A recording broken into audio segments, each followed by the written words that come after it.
जय भीम। अब मुझे जानकारी नहीं कि दोबारा लाइव कितनी देर में या कितनी जल्दी बंद हो जाएगा, मुझे जानकारी नहीं है, क्योंकि मुकाबला सरकार से, अपराधी से होता तो कोई बात नहीं, तो उनसे संघर्ष किया जा सकता था जब सरकार और प्रशासन अपना काम कर रही थी ईमानदारी से। लेकिन अभी तो सरकार और प्रशासन मिलके और पुलिस मिलके आरोपियों को बचाने का प्रयास कर रही है। और ये खतरनाक, ये इसलिए भी खतरनाक है कि अगर पुलिस और प्रशासन अन्याय करना लगेगा तो पीड़ित जाएंगे कहां? शोर को कम कराओ। तो मैं हूं अभी राजकीय सामुदायिक स्वास्थ्य केंद्र रूपनगढ़, जिला अजमेर, और मामला है छोटे भाई ओम प्रकाश रैगर की आत्महत्या का। ओम प्रकाश ने आत्महत्या क्यों की, उसके लिए उन्होंने एक बकायदा एक बड़ा सुसाइड नोट 3 पेज का छोड़ा। किन परिस्थितियों में की, ना उम्मीद करके की या खुशी से की, ये भी उन्होंने बताया। जिन लोगों के कारण की उनका भी नाम खोला। मैं भी पिछले 4 बजे से 8:30 बजे, 4.5 घंटे से मैं भी यहाँ हूँ और यहाँ के प्रशासन और सरकार का रवैया देख रहा हूँ। जब रात मैंने वो सुसाइड नोट पढ़ा तो मैंने तय किया कि सारे काम बाद में, पहले परिवार से मिलने चलेंगे और जो अंतिम इच्छा छोटे भाई ने जाहिर की है उसको पूरा करेंगे। मुझे उम्मीद थी कि इतनी बड़ी घटना पे सरकार पे कुछ असर पड़ा होगा तो सरकार ने ठोस कार्रवाई की होगी, लेकिन आपको जान के बड़ा ताज्जुब होगा कि कोई गिरफ्तारी अभी तक नहीं हुई। 25 तारीख को एफआईआर दर्ज हुई और अब तक कोई कार्रवाई नहीं, एक भी आरोपी गिरफ्तार नहीं हुआ। उसके विपरीत 25 तारीख को इनकी एफआईआर दर्ज होती है 3:30 बजे, 3:18 पे, और दूसरी तरफ जिन लोगों के खिलाफ एफआईआर दर्ज की, आरोपियों के खिलाफ, उन आरोपियों के पक्ष की तरफ से भी एक एफआईआर 5:30 पे दर्ज हो जाती। और यहाँ के एसएचओ जो हैं वो ये कहते हैं कि क्या तो इस मुकदमे को वापस ले लो वरना कार्रवाई के लिए तैयार हो। एक चोरी की एफआईआर पीड़ित परिवार, उनके बेटे ओम प्रकाश, उनके पिता, उनके चाचा, 4 लोग खिलाफ करा दी जाती। मैं भी जब यहाँ आया, जब मैं एयरपोर्ट उतरा तभी से पुलिस सतर्क थी। 2 टोलों पे हमें रोका गया और इस बात के साथ भेजा गया कि हम जाके वहां कोई आंदोलन नहीं करेंगे। हर बार यहाँ की पुलिस हमें अक्लमंद बनाती है, जब भी मैं आता हूँ तभी गिरफ्तार करके जेल भेज देती। तो आज मैंने उनसे कहा ठीक है, कुछ नहीं करेंगे, चलते हैं, परिवार के पास जाएंगे, अंतिम फैसला तो परिवार का है। तो आज अब मैं परिवार के बीच में हूँ। मैंने जब यहाँ के देखा, उनको सुना, वो अकेले भाई थे, 3 बहनें हैं, 2 बहनें बड़ी हैं, एक छोटी है। वो माता पिता दोनों अपाहिज हैं, खेती करके अपना परिवार चलाते थे। ओम प्रकाश और उससे जो छोटे वाली बहन है वो दोनों मुंबई में रह के नर्सिंग का कार्य करते थे और इस घर को चलाते थे। अभी उन्होंने कोशिश की है कि उनका मकान बन जाए, दरवाजा अभी नहीं लगा है। सबसे बड़ी बात जो समझनी चाहिए, ओम प्रकाश ने ये कदम उठाया क्यों, जबकि मैं इस कदम का समर्थन नहीं करता हूँ। कदम इसलिए उठाया क्योंकि हर बेटे के लिए उसका पिता हीरो होता। मैं तो अपने पिता के सपने को पूरा करने के लिए मैंने अपना कैरियर, और जो मैं पढ़ने के लिए अमेरिका जा रहा था मैंने उसको चेंज किया। तो ओम प्रकाश एक पढ़ा लिखा समझदार युवा था। 1 अक्टूबर को ही वो यहाँ आया मुंबई से काम करता हुआ, और जब उसने ये देखा कि उसके पिता के साथ मारपीट हुई सरेआम, उनको जलील किया गया, अपमानित किया गया, तो उसने कानून का, संविधान को मानने वाला, उसने अपने नोट में भी लिखा कि संविधान को पढ़ के मैंने न्याय की लड़ाई लड़ने का प्रयास किया। उसने सुसाइड नोट में भी बात लिखी थी।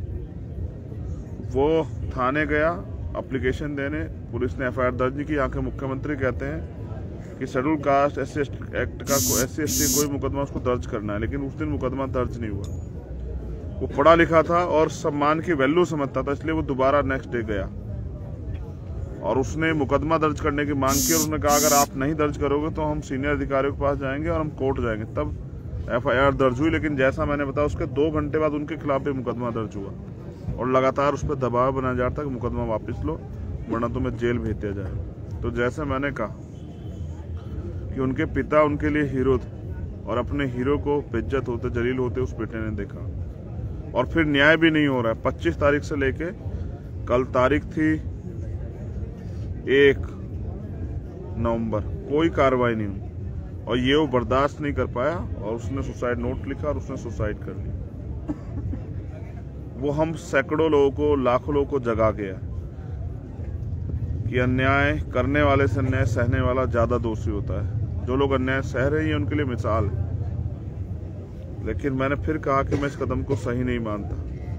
लेकिन उसने जो सुसाइड नोट में मेरे लिए छोड़ा था, मैं कल मध्य प्रदेश में था और मैं खाकी जो हमारा सम्मान है देश का, उसकी जो कारगुजारी है उस पर मैं कल वहां भी बोल रहा था कि अगर पुलिस सरकार के हिसाब से ही, ताकतवर लोगों के हिसाब से ही, सामंतों के हिसाब से ही काम करेगी तो गरीब आदमी न्याय के लिए कहां जाएगा। तो मैंने कल भी वहां की पुलिस को कहा कि एक काम कीजिए, खाकी उतार दीजिए, इसका जनता सम्मान उस पर विश्वास करती, खादी पहन लीजिए और नेता बन के आइए तो जनता आपको सबक सिखाएगी। और यहाँ भी हालात ऐसे ही, अगर SHO ने समय पे कार्रवाई की होती, SHO ताकतवर लोगों के से रुपए लेके शांत ना बैठा होता, इनके खिलाफ उल्टा कार्रवाई ने करा होता तो शायद आज ओम प्रकाश हमारे बीच होता। इसलिए हम लोगों ने मांग की है कि उस SHO पे और उस CO पे, जिसके ऊपर जांच की जिम्मेदारी थी और वो आरोपी घर बैठ के चाय और नाश्ता करता और उल्टा ओम प्रकाश उसके पापा को धमकाता है, यानी कि वो अपने कार्य के प्रति भी लापरवाह है, अपनी पावर का मिसयूज कर रहे हैं। उनके पास अगर मुकदमा लिखने का अधिकार है, धारा लगाने का अधिकार है, तो क्या पीड़ितों को ही मारने का काम करोगे? तो जिन्होंने अपनी पावर का मिसयूज किया उस SHO CO खिलाफ भी हमने लिख के दिया कि उनके खिलाफ FIR दर्ज हो। और वो सरपंच, वो पैसे वाला व्यक्ति जिसके ताकत के दम पे कानूनी कार्रवाई नहीं दी, उसके खिलाफ भी हमने मुकदमा दर्ज करा है। अभी हमारी बहुत सारी मांगे जो है बाकी, लेकिन सबसे आवश्यक मांग यहाँ के मुख्यमंत्री से, मैं तो ये समझता था वो पिछड़े वर्ग से आते हैं तो कम से कम दलितों की, आदिवासियों की, पिछड़ों के दर्द को समझते होंगे, लेकिन एक सिंगल शब्द भी नहीं कह पाए। एक नौजवान ने अपना जीवन खत्म कर लिया, उनकी सरकार में न्याय नहीं हुआ, उनकी पुलिस, उनके प्रशासन ने न्याय नहीं किया, एक सिंगल लाइन का ट्वीट नहीं कर पाए, वो एक बात नहीं कह पाए। वो यहीं थे कल, लेकिन उनको एहसास नहीं कि जिनकी वोटों पे बने हो उनके न्याय की लड़ाई को कौन लड़ेगा, उनको न्याय कैसे मिलेगा। आपके पुलिस और प्रशासन के लोग अगर तानाशाही करेंगे तो न्याय कैसे होगा। तो अभी तक वो SHO सस्पेंड नहीं हुआ। ये बात हमें तब पता लगी जब हमने उस मुकदमे को दर्ज कराने के लिए एप्लीकेशन दी, तो मुकदमा लिखेगा कौन, तो पता लगा थाना अध्यक्ष अभी वही हैं। जिस SHO ने उस समय कार्रवाई नहीं करी वो आज क्या न्याय देगा। इसलिए वो CO और SHO अभी भी अपनी कुर्सी पे है, तो मैं समझता हूँ न्याय नहीं हो सकता। तो अभी भी मैं उम्मीद करता हूँ कि सोए हुए मुख्यमंत्री जागेंगे। मैंने उनकी यहाँ फोटो लगी है, मैंने पानी से उनकी आंखें धोने का प्रयास किया कि उनकी आंखें खुल जाएं, उनके प्रदेश में क्या हो रहा है। और अगर हम संघर्ष करेंगे, मोर्चेबंदी करेंगे तो रोने लग जाएंगे इनके यहाँ से लेकर दिल्ली तक के नेता और कहेंगे कि बताइए विपक्ष के खिलाफ ही चंद्रशेखर आंदोलन कर रहे हैं। तो मैं जानना चाहता हूँ, यहाँ विपक्ष में या तो सरकार है, आप पूरे देश में हल्ला मचाते हैं कि लोकतंत्र की हत्या हो रही, तो आपकी सरकार में क्या हो रहा है। अगर हम लोग यहाँ 4-4.5 घंटे से बैठे हैं, पीड़ित 30 घंटे होंगे बॉडी को, डेड बॉडी को, अभी तक जो है सरकार की आंख नहीं खुली। अभी तक जो है इन 3 बच्चों का क्या होगा, उनके विकलांग पिता माँ का क्या होगा, इस पे सरकार ने एक शब्द नहीं बोला। सरकार का कोई कैबिनेट मिनिस्टर, सरकार का कोई नेता यहाँ नहीं आया। और तो छोड़िए, जो मजबूत विपक्ष है यहाँ, भारतीय जनता पार्टी, दलितों को तो उनसे भी नफरत है। या ये कहे कि बीजेपी के लोग भी दलितों के मुद्दों पे नहीं घुसते। ऐसा ही हमने इंद्र मेघवाल के केस में देखा, ऐसा ही हमने जितेंद्र मेघवाल के केस में देखा, ऐसा ही और जो है एक मामला जिसको फांसी पर लटका उस केस में हम देखा। उनकी तरफ से भी एक सिंगल स्टेटमेंट नहीं है और उनका भी कोई नेता इनके दुख दर्द को सुनने नहीं आया। कुछ लोगों को तकलीफ होती है बार बार, जो यहाँ राजनीतिक लोग हैं उनको तकलीफ होती है मेरे आने से। मैं यहाँ इसलिए आता हूँ क्योंकि यहाँ के लोगों को मेरे ऊपर भरोसा है और वो उम्मीद के रूप में भीम आर्मी को देखते हैं कि भीम आर्मी के लोग आएंगे तो न्याय। और यहाँ भी इस घटना में सबसे पहले लड़ने वाले भीम आर्मी के लोग थे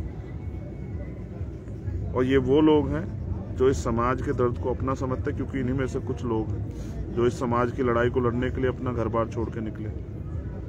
तो मैं सरकार से मांग करता हूं कि सबसे पहले एसएचओ सीओ को निलंबित किया जाए और फिर जो है इस घटना की सीबीआई जांच हो, क्योंकि ताकतवर लोगों के आगे कानून हार गया है। ये शर्म आनी चाहिए मुख्यमंत्री को और उनकी सरकार को। ताकतवर लोगों के चौखटों पे न्याय ने दम तोड़ दिया है। इसलिए मैं चाहता हूं इस घटना की सीबीआई जांच हो। और जो मांगे हमारी ये हैं कि दोषी अधिकारी जो है, जो मुलजिम है, उनके खिलाफ हत्या का जो है मुकदमा दर्ज होकर उनकी गिरफ्तारी हो। पीड़ित परिवार को, क्योंकि 3 बच्चे हैं, इनका घर कैसे चलेगा, इसलिए एक पढ़ी हुई बच्ची हमारी है, हमने मांग की है कि उसको एक शासकीय नौकरी जो है सरकार दे। जैसे वो आपने दी ना, हमने तो पहले भी कहा कई मामलों में कि आप दूसरों को देते हो हमें परहेज नहीं, लेकिन हमारे साथ दोहरापन क्यों? आपने दी है ना उदयपुर में, तो इस परिवार के आंसू कौन पूछेगा? आप तो इस प्रदेश के गार्जियन है मुख्यमंत्री जी। तो ऐसे आंख बंद करके काम नहीं चलेगा, ऐसे चुप रह के समझते हुए काम नहीं चलेगा। तो हमारी मांग है इस बच्ची को या इस परिवार के किसी और व्यक्ति को एक सरकारी नौकरी दी जाए। पीड़ित परिवार की कम से कम 50 लाख रुपए की सरकारी जो है मदद की जाए। और ये ताकत मुख्यमंत्री ने दी है ना उदयपुर में, ये भी तो जो है हत्या है।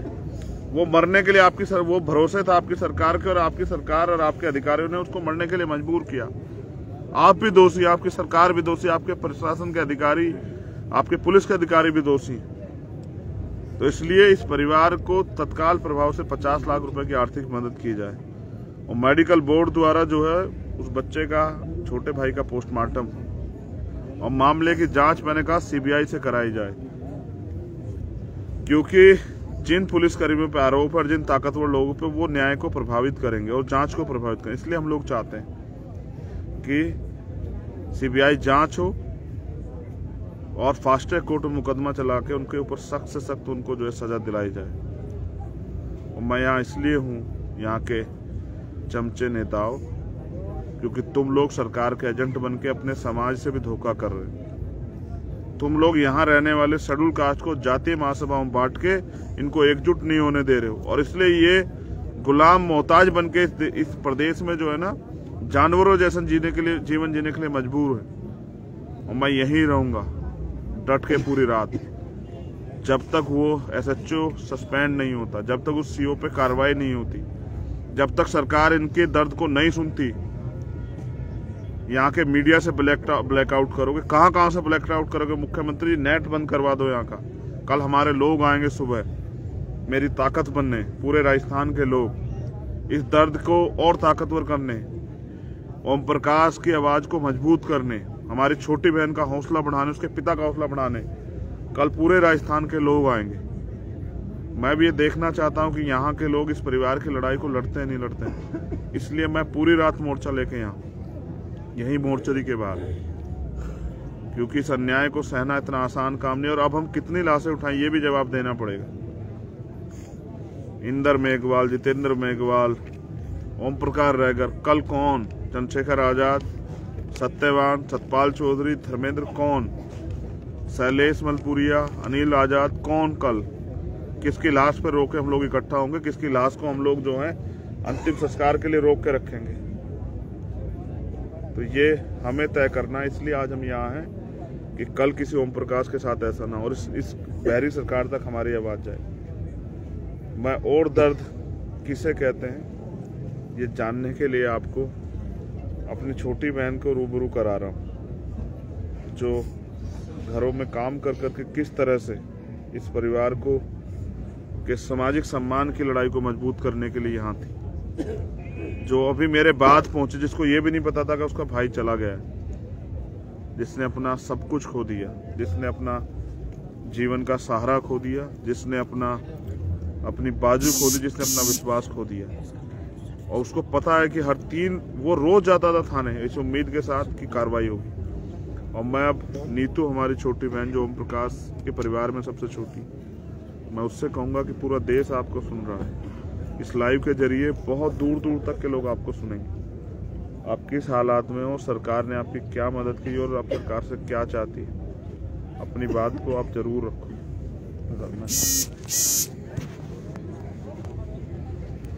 घुमा दो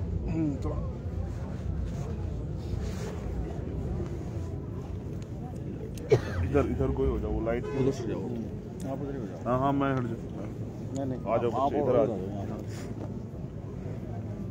मैं इतनी आवाज में बोलना कि तुम्हारी आवाज जाए वहाँ। मैं करता हूँ, वो फिर सूरज को आएगा। मैं सरकार से सिर्फ अपने परिवार को और मेरे भाई को न्याय दिलाना चाहती हूँ। मेरे को न्याय चाहिए और कुछ नहीं। और उन सभी लोगों को फांसी दो जिसकी वजह से आज मेरा भाई मेरे से दूर हो गया, मेरे परिवार से दूर हो गया है। कौन जिम्मेदारी लेगा मेरे माँ बाप की और मैं हमारी। इसलिए मैं आप सबसे निवेदन करती हूँ कि मेरे परिवार को न्याय दिलाओ। तुम चाहती हो कि ओम प्रकाश को न्याय मिले? हाँ मैं बिल्कुल चाहती हूँ, और जब तक न्याय नहीं मिलेगा मैं पीछे नहीं हटूंगी। ये जो लड़ाई चाहे है, मेरे को खुद को क्यों ना मरना पड़े, लेकिन मैं मेरे भाई को न्याय दिलाए मैं पीछे नहीं हटूंगी। ओम प्रकाश से तुम्हारी बात हुई? कल परसों रात को हुई थी। उसने बोला था कि इधर कोई कार्रवाई नहीं कर रहे नीतू, तो मैं हाई कोर्ट जाऊंगा। उसके बाद मेरी बात नहीं। मैंने कहा ठीक है, हाई कोर्ट चले जाना तुम और अंकल। कैसा एहसास है जब तुमने भाई खो दिया? मेरा क्या बताऊं, अभी एक वही था हमारे परिवार में, कोई हमें छोड़ के चला गया, तो अभी क्या हमारी जिंदगी है।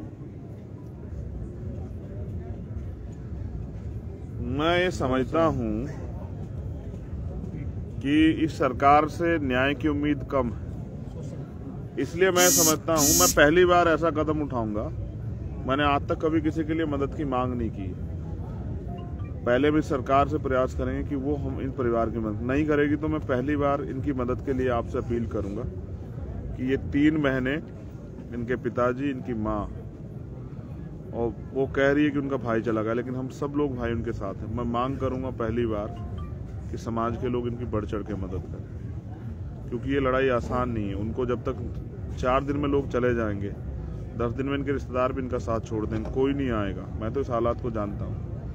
जब मैं कल मध्य प्रदेश था तब भी मैं ये सोच रहा था, दमोह में वो परिवार के लोग भी चीख चिल्ला रहे थे। सरकारें सुनती नहीं है, चाहे भाजपा या कांग्रेस। सत्ता के चरित्र बिल्कुल एक जैसे। जिनकी सरकार होती है वो घटनाक्रम को छिपाने के लिए बहुत प्रयास करते हैं, और तमाम तरह के प्रयास अब भी जारी रहें किस तरह परिवार टूट जाए। इसको टूटने नहीं देना है। और मैं राजस्थान वासियों से अपील करूंगा कि इन जातीय महासभाओं को घर में रखो। बाबा साहब हमें वर्ग बना के गए, शेड्यूल कास्ट। अगर आप में के खून में जरा सा भी उबाल है, अगर आपको जरा सी भी तकलीफ, तो एक दूसरे का हाथ पकड़िए। अभी तो महासभा हुई थी ना एक, आज उसी समाज को अन्याय के साथ जब अन्याय हुआ तो मुख्यमंत्री के मुंह से आवाज नहीं निकल रही। गुलामी बंद करो यार, तुम खुद ताकतवर हो। अपनी ताकत को नेताओं के भरोसे मत छोड़ो। अगर छोड़ोगे तो फिर ये नीतू यहाँ बैठ के रोएगी, चिल्लाएगी, और ओम प्रकाश बलि चढ़ जाएगा इस व्यवस्था की, सरकारों की। इसलिए मैं आपसे अपील कर रहा हूँ कि कल इसकी ताकत बनने के लिए आना सुबह। भाई अपनी जान देके इतना न्याय मांगेंगे आखिर में। आज मेरा भाई मांगा, कल दूसरा कोई अगर उसको न्याय नहीं मिलेगा तो ऐसा ही करेगा। मैं फिर कह रहा हूँ, ये लोकतंत्र है, यहाँ सरों की कीमत है। आपको ताकतवर बन के आप इस लड़ाई को जीत सकते हो। आज आप देखो ये परिवार क्या महसूस कर रहा है। मैं इसलिए आपसे अपील करता हूँ कि सुबह आपकी एकता, दिन निकलेगा, इधर सूरज निकलेगा, इधर इनके चेहरों पे भी चमक आनी चाहिए आपकी ताकत देख के। कल एहसास होना चाहिए अजमेर को और तहसील रूपनगढ़ को एहसास होना चाहिए कि हम अब बटने वाले नहीं, और हम अपनी ताकत का प्रदर्शन जो है कल करेंगे। मैं चाहता हूँ उससे पहले बहरी सरकार जाग जाए और जो हमारी मांगे उन पर काम करे।